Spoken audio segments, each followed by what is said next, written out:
Hey, I'd like to welcome you to another episode of the Mission Matters Business Podcast, your source for everything business.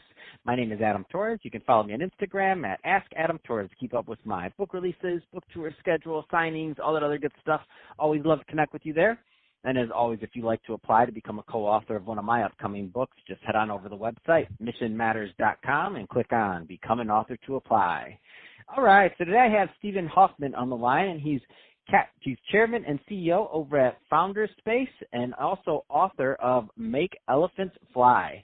Steve, welcome to the show. Great to be here, Adam.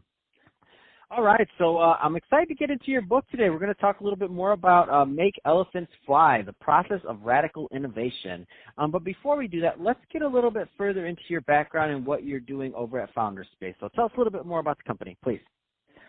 So I've been an entrepreneur my whole life. So I've done 3 venture-funded startups, 2 bootstrap startups. I've been through it all.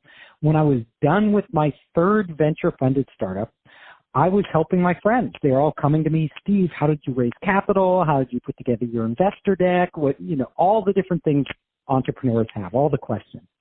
I started helping my friends out for fun, and then it just ballooned from there. I actually started posting on my blog, which I named Founders Space, all the different answers to the questions I kept getting, because the questions were very similar.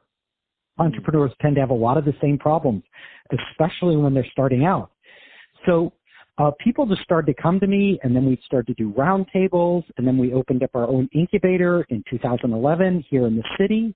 And then after that, we began to expand internationally, and now we have over 50 partners in 22 countries. And last year, I was on the plane all the time. I spent about 70% of my time traveling to our different partners off in Europe. We have a lot in Asia. We have opened our own incubators all across China.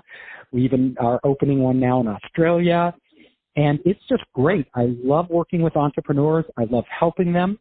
We help a lot of entrepreneurs raise capital because that's a big need they have, but we also really go deep on their business plans and on their ideas and help them through all phases, both here in Silicon Valley.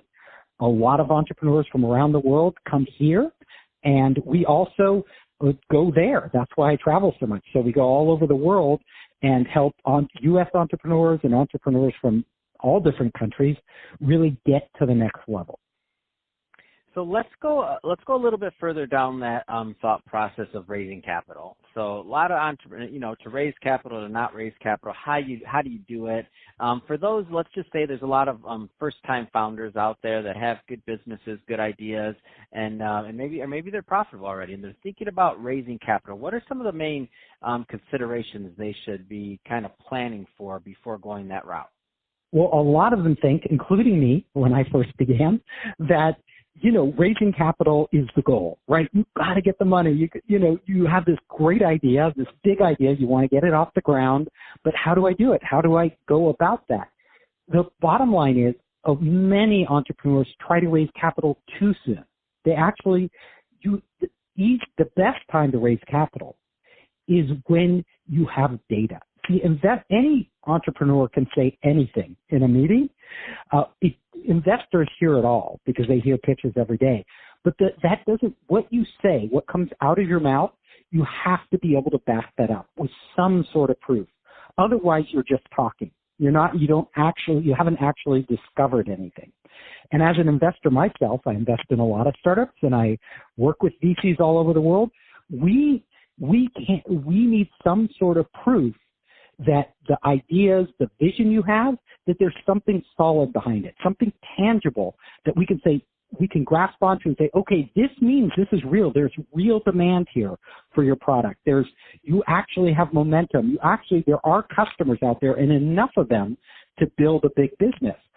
So when you think of building your pitch and pitching your startup, the first thing I tell all entrepreneurs to do after you find your partners, that's the most important thing, whoever you're working with, really good people, amazing people. After you find them, all of you shouldn't spend time building your product because as an investor, I know, if you're capable, if you have a good team, a solid team with engineers and everything else, I know you can build a product, but I want to make sure you're building the right product. That's the hard part, is building a product that will grow into a real business and a really big business and will scale quickly. So what you need to do before you dive too deeply is actually go into the marketplace and start to engage customers, engage people, and through that process, compile the right type of data in the right way so that when an investor looks at it, that light bulb goes on. They say, this is a business. This is something, there's something real here. Man, I love it. Great advice there. And spoken as somebody who's at the forefront of that and has worked with a lot of businesses. I could tell you packed a lot into that statement, into that concise answer. So appreciate that. I think we'll get a lot of value out of that. And I want to switch it up a bit. Let's get into Make Elephants Fly. So I do want to spend some time on the book. So tell us a little bit more about the book and your inspiration behind writing it, please. So Make Elephants Fly. The elephant is your big idea. It's that dream you have. But it's so big,